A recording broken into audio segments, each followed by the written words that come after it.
안녕하세요. 마틀다입니다. 오늘도 이어서 하느님이시요 사람이신 그리스도의 시 읽어드리겠습니다. 공생활 둘째 해 67장 열처녀의 비유. 예수께서는 조가나의 농부들과 이사학과 많은 제자들과 여자들 앞에서 말씀하신다. 여자들 가운데에는 지극히 거룩하신 성모님과 마르타와 베타니아의 많은 사람들도 있다. 사도들도 모두 있다. 아이는 예수 앞에 앉아서 한마디도 놓치지 않는다. 사람들이 아직도 오는 것을 보면 말씀을 시작하신 지가 얼마 안 되는 것 같다. 예수께서 말씀하신다. 그리고 너희 중에 여러 사람에게 이런 두려움이 있는 것을 보기 때문에 오늘은 기분 좋은 비유를 말하고자 한다. 착한 뜻을 가진 사람들에게는 기분 좋고 그렇지 않은 사람들에게는 신랄한 비유일 것이다.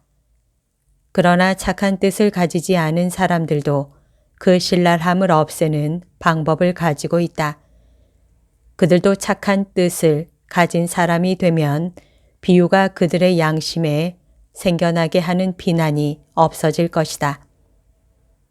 하늘나라는 하느님과 영혼들 사이에 혼례가 행해지는 집이다. 거기에 들어가는 날은 혼례가 행해지는 날이다. 잘 들어라. 우리 고장에서는 처녀들이 집으로 오는 신랑을 호위해서 불을 밝히고 노래를 부르는 가운데 다정스러운 신부와 더불어 신랑 집으로 데리고 가는 풍습이 있다. 행렬이 신부의 집을 떠나고 신부는 베일을 쓰고 흥분한 마음으로 자기가 여왕 노릇을 할 곳을 향하여, 즉 그의 집은 아니지만 신랑과 결합하는 순간부터 그의 집이 되는 집을 향하여 간다. 그러면 대부분 신부의 친구들인 처녀들이 행렬을 지어 행복한 신랑 신부의 마중을 나와서 등불로 그들을 빙 둘러싼다. 그런데 어느 마을에서 결혼을 하게 되었다. 신랑 신부가 신부의 집에서 부모, 친척, 친지들과 더불어 마음껏 즐기고 있는 동안 열 처녀는 신랑의 집 현관에 있는 그들의 자리로 가서 멀리서 들려오는 심벌주와 노랫소리가 신랑 신부가 신부의 집을 떠나 신랑 집으로 온다는 것을 알릴 때 마중을 나갈 준비를 하고 있었다. 그러나 혼인하는 집에서 잔치가 오래 끌어 밤이 되었다.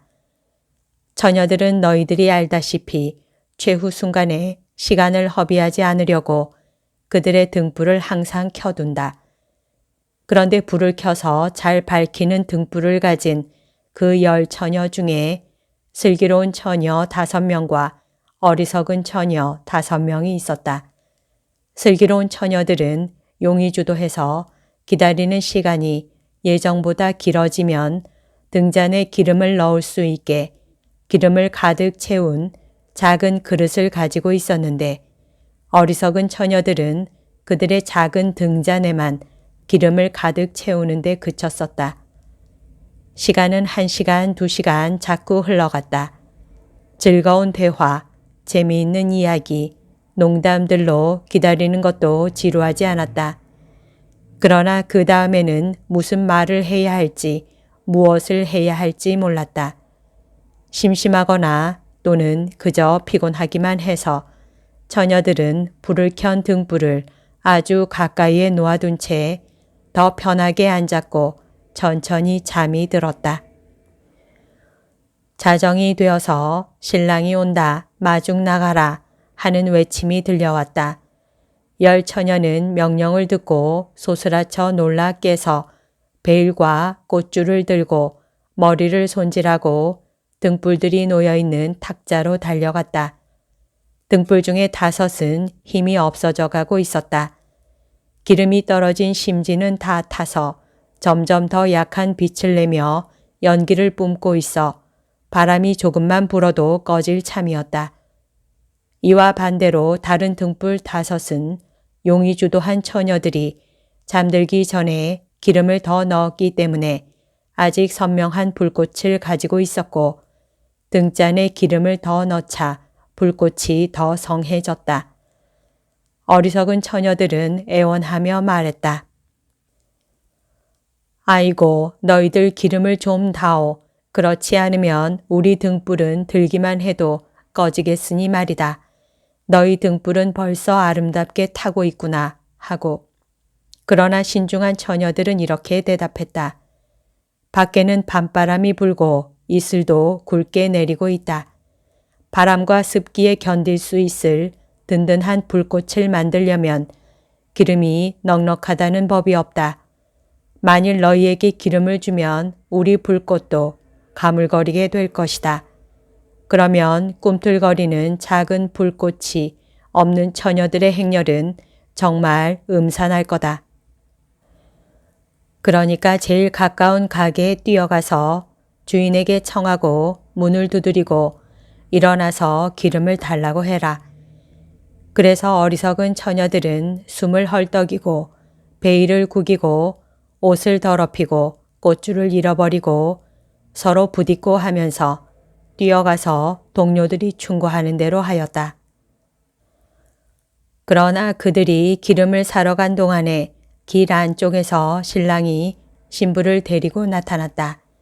불이 켜진 등불을 가지고 있던 처녀들은 그들을 맞이하러 갔고 그들에게 둘러싸여 신랑 신부는 의식을 마저 끝내려 집으로 들어왔고 처녀들은 맨 마지막에 신부를 신방에까지 호위해 갔다. 신랑 신부가 들어온 다음에는 문이 닫혔고 밖에 있는 것은 그대로 밖에 남아 있었다. 어리석은 처녀들의 운명이 이러하였다. 그들이 기름을 사 가지고 오니 문이 닫혀 있었다. 그래서 쓸데없이 손에 상처를 입혀가며 문을 두드리고 애처로운 소리로 부르짖었다. 서방님, 서방님, 문을 열어주셔요. 저희들도 혼인 행렬에 들어갈 사람들입니다. 저희들은 서방님의 혼인에 영광과 행운을 갖다 주려고 뽑힌 하느님의 자비를 빌기로 된 처녀들입니다 하고. 그러나 집 위층에서 신랑이 신부가 신방으로 들어가는 동안 작별 인사를 하던 가장 친한 친구들을 잠깐 떠나와서 그 처녀들에게 이렇게 말했다. 정말이지 나는 너희들을 알지 못한다. 너희가 누구인지 모르겠다. 너희들의 얼굴은 내 사랑하는 신부를 둘러싸고 환영하는 데 없었다. 너희들은 권리를 침해하는 사람들이다. 그러니까 혼인집 밖에 그대로 있어라. 그래서 어리석은 5 처녀는 이제는 쓸데없게 된 그들의 등불을 들고 옷은 구겨지고 베일은 벗겨지고 꽃줄은 흐트러지거나 잃어버린 채 울면서 캄캄한 거리를 지나서 갔다.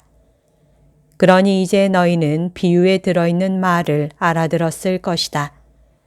내가 처음에 하늘나라는 하느님과 영혼 사이에 혼례가 행해지는 집이라고 말했다. 하늘의 혼례식에는 모든 신자가 초대된다. 하느님께서는 당신의 모든 자녀를 사랑하시기 때문이다. 어떤 자녀들은 더 일찍, 어떤 자녀들은 더 늦게 혼례식을 하는 시간에 와 있게 되는데 거기에 이른다는 것은 행복한 운명이다. 그러나 더 들어보아라. 너희들은 처녀들이 신부 주위에서 시중을 드는 하녀로 불린 것을 영광과 행운으로 생각하고 있다는 것을 안다. 우리 경우에 인물들이 무엇을 나타내는지 생각해 보자. 그러면 너희들이 더 잘 알아들을 것이다. 신랑은 하느님이시다. 신부는 약혼 시절을 아버지의 집에서 지낸 다음, 즉 하느님의 가르침의 보호를 받으며 이 가르침에 순종하면서 정의에 따라 살고 나서 혼례를 위하여 신랑의 집으로 인도되어 온 의인의 영혼이다. 하녀 노릇을 하는 처녀들은 신부가 남긴 본보기의 덕택으로 자기들을 거룩하게 함으로써 같은 영광에 이르려고 애쓰는 영혼들이다. 신부로 말하면 그의 덕행 때문에 신랑에게 선택되었다는 사실이 그가 성덕에 산 본복이었다는 표가 된다. 처녀들은 희고 깨끗하고 산뜻한 옷을 입고 흰 베일을 쓰고 화관을 썼다. 처녀들은 불을 켠 등불을 들고 있다. 등은 매우 깨끗하고 심지에는 고약한 냄새를 풍기지 않도록 가장 순수한 기름이 보급된다. 흰 옷을 입고 꿋꿋하게 실천한 의덕은 흰 옷을 준다. 그리고 멀지 않아 얼룩이 있었다는 아주 오랜 기억조차도 없이 초자연적인 흰빛, 천사적 흰빛으로 완전히 희게 될 날이 올 것이다. 깨끗한 옷을 입고 옷은 겸손으로 항상 깨끗하게 유지해야 한다. 마음의 깨끗함을 흐리게 하기는 대단히 쉬운데 마음이 깨끗하지 못한 사람은 하느님을 뵐 수가 없다. 겸손은 더러운 것을 씻는 물과 같다.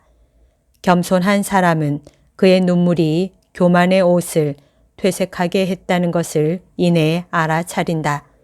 그래서 주님께로 달려가서 이렇게 말한다. 저는 마음의 깨끗함을 잃었습니다.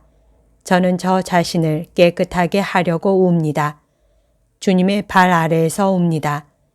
그러니 나의 태양이신 주님은 당신의 관대한 용서와 온정이 넘치는 사랑으로 제 옷을 희게 해 주십시오 하고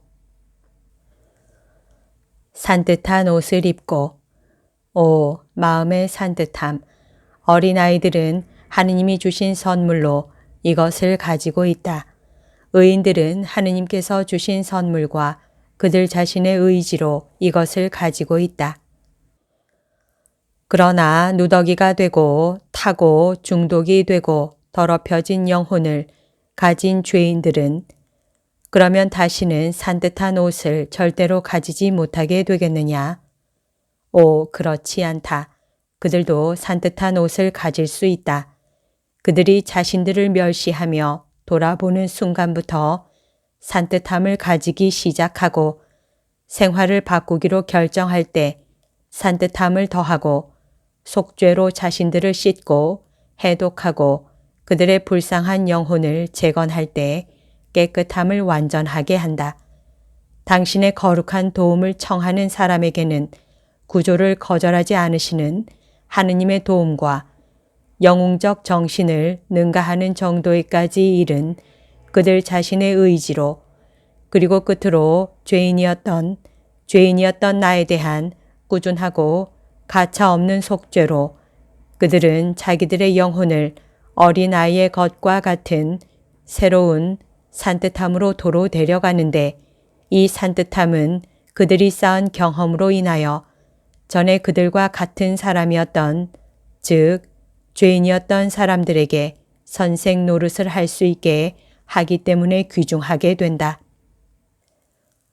영웅적 정신을 능가하는 의지라고 말한 것은 그들에게는 가진 것을 보호할 필요가 없고 그들이 쓰러뜨렸던 것을 다시 일으킬 필요가 있기 때문이다. 즉, 2곱절, 3곱절, 7곱절의 노력이 필요하기 때문이다. 흰 베일을 쓰고 겸손 너희가 기도를 하거나 속죄를 할 때에 다른 사람들이 알아차리지 못하게 하여라 하고 내가 말한 적이 있다. 지혜서에 왕의 비밀을 드러내는 것은 좋지 않다고 쓰여 있다. 겸손은 우리가 행하는 선행과 하느님께서 우리에게 주시는 선을 보호하기 위하여 그 위에 씌워 놓는 흰 보이다. 하느님께서 우리에게 주시는 특전을 받은 사랑을 자랑하지 말 것이고 어리석은 인간적 영광을 찾지 말 것이다. 그러면 이 선물을 이내 빼앗기게 될 것이다. 그러지 말고 마음속으로 하느님께 이렇게 노래 부를 것이다. 제 영혼이 주님을 찬미합니다. 주님께서 당신 여종의 비천함을 돌아보셨기 때문입니다 하고 예수께서는 잠시 말씀을 멈추시고 어머니께로 눈길을 보내신다. 성모님은 벨 속에 얼굴을 붉히시고 당신 발치에 앉아있는 어린아이의 머리카락을 다시 잘 정리해 주시려는 것처럼 얼굴을 깊이 숙이신다. 그러나 사실은 당신 추억의 감격을 감추기 위하여 그러시는 것이다. 화관을 쓰고 영혼은 날마다 덕행의 꽃장식을 짜야 한다. 지극히 높으신 분 앞에는 흠 있는 것이 아무것도 남아 있어서는 안 되고 허술한 모습을 한 것이 아무것도 남아 있어서는 안 되기 때문이다. 날마다 꽃줄을 짜야 한다고 말한 것은 신랑이신 하느님께서 언제 그에게 나타나셔서 오너라 하고 말씀하실지 영혼이 알지 못하기 때문이다. 그러므로 화관을 새롭게 하는데 실증을 내지 말아야 한다. 그러나 두려워하지 말아라. 꽃은 신선함을 잃지만 덕행의 화관의 꽃은 신선함을 잃지 않는다. 각 사람의 곁에 있는 하느님의 천사는 날마다 짜는 그 꽃장식들을 거두어 하늘로 가져간다. 그래서 새로 지극한 행복을 누릴 사람이 신부처럼 혼배를 치르는 집에 들어올 때 그에게 그 꽃 장식들로 옥좌를 만들어 줄 것이다. 처녀들은 불을 켠 등을 가지고 있다. 신랑에게 경의를 표하기 위해서, 그리고 자기들의 길을 밝히기 위해서도 그렇게 한다. 믿음은 얼마나 빛나는 것이며 얼마나 다정한 친구이냐. 믿음은 별처럼 빛나는 불꽃을 주고 그의 확신으로 안심하고 있기 때문에 웃는 불꽃을 주며 그것을 담고 있는 기구까지도 빛나게 만드는 불꽃을 준다. 믿음이 양분을 주면 사람의 육체도 벌써 이 세상에서부터 더 빛나게 되고 더 신령하게 되고 일찍 늙는 것을 면하는 것 같다. 믿는 사람은 그의 목적이신 하느님을 차지하게 되도록 하느님의 말씀과 계명이 인도하는 대로 따라가고 따라서 일체의 타락을 피하고 불안이나 공포나 가책이 없고 그의 거짓말을 기억하거나 자기의 나쁜 행동을 숨기려고 애쓸 필요가 없으며 그래서 성인들의 아름다운 청렴으로 자기 자신을 아름답고 젊게 보존하는 것이다. 믿음의 기름을 보존하고 연기나지 않는 빛을 주기 위하여는 일체의 음란이 없는 살과 피와 정신과 마음을 가져야 한다. 그 빛을 항상 유지하려는 꾸준한 의지를 가져야 한다. 실망과 확인과 접촉과 유혹과 마찰이 가득 찬 매일매일의 생활은 믿음을 작게 하는 경향이 있다. 아니, 그래서는 안 된다. 사랑스러운 기름, 지혜의 기름, 하느님의 기름의 샘을 날마다 찾아가라. 기름이 제대로 보급되지 않는 등불은 바람이 조금만 불어도 꺼질 수 있고 짙은 밤 이슬로도 꺼질 수 있다. 밤, 어두움과 죄와 유혹의 시간은 누구에게나 다 온다. 이것은 영혼의 밤이다. 그러나 영혼이 자신을 믿음으로 가득 채우면 그의 불꽃은 세상의 바람으로도 유욕의 안개로도 꺼질 수 없다. 결론적으로 말해서 깨어있고 깨어있고 또 깨어있어야 한다. 오, 하느님께서는 내가 아직 내 안에 빛을 가지고 있을 때 오실 것이다 하고 감히 말하면서 깨어있지 않고 갑자기 시작하는 사람. 첫 번 부를 때 재빨리 일어나는 데 필요한 것을 갖추지 못한 채 잠자기 시작하는 사람. 최후 순간에야 믿음의 기름이나 잘 견디어내는 착한 뜻의 심지를 마련하려고 허둥대는 무모한 사람은 신랑이 올 때 밖에 남아있을 위험을 무릅쓰는 것이다. 그러므로 하느님의 부르심에 항상 준비가 되어 있도록 조심성 있고 꾸준하고 깨끗하게 그리고 신뢰를 가지고 깨어 있어라. 너희들은 하느님께서 언제 오실지 알지 못하기 때문이다. 사랑하는 내 제자들아, 나는 너희들이 하느님을 두려워하게 하려는 것이 아니고 오히려 하느님의 인자하심을 믿게 하려는 것이다. 여기 남아있는 사람이나 떠나는 사람이나 모두 만일 너희가 슬기로운 처녀들이 한 것과 같이 하면 신랑을 호위하도록 불리기만 할 뿐 아니라 바스티 대신 아내가 된 젊은 에스텔과 같이 신부로 뽑히고 간택되리라고 생각하여라. 그것은 신랑이 너희에게서 다른 모든 사람보다 뛰어난 모든 우아함과 모든 호의의 표시를 발견하실 것이기 때문이다. 떠나는 너희들에게 강복한다. 내가 너희에게 한 이 말을 너희 안에 간직하고 동료들에게 갖다 주어라. 주님의 평화가 항상 너희와 함께 있기를. 예수께서는 농부들에게 또 인사를 하시려고 그들에게 가까이 가신다. 그러나 엔드로의 요한이 귀에 대고 속삭인다. 선생님, 지금 유다가 저기 와 있습니다. 상관없다. 농부들을 마차에까지 따라가서 내가 말한 대로 하여라. 모였던 사람들이 천천히 흩어진다. 여러 사람이 라자로에게 말한다. 그러니까 라자로는 농부들을 떠나 이쪽으로 돌아오시는 예수께로 몸을 돌리고 말한다. 선생님, 저희를 떠나시기 전에 또 말씀을 해 주십시오. 베타니아 사람들이 그러시기를 바랍니다. 밤이 되가오. 그러나 고요하고 맑은 밤이요. 당신들이 베어낸 건초 위에 모이겠다면 정다운 이 고장을 떠나기 전에 또 말하겠소. 그렇지 않으면 헤어질 시간이 되었으니 내일 새벽에 말하겠소. 이따가 오늘 밤에요. 하고 모두가 외친다. 그럽시다. 이제는 가시오. 초경 중간쯤에 말하겠소. 여기까지가 오늘 들려드릴 내용입니다. 오늘도 하느님의 뜻 안에서 서로 사랑하는 하루 보냅시다. 사랑합니다. 축복합니다.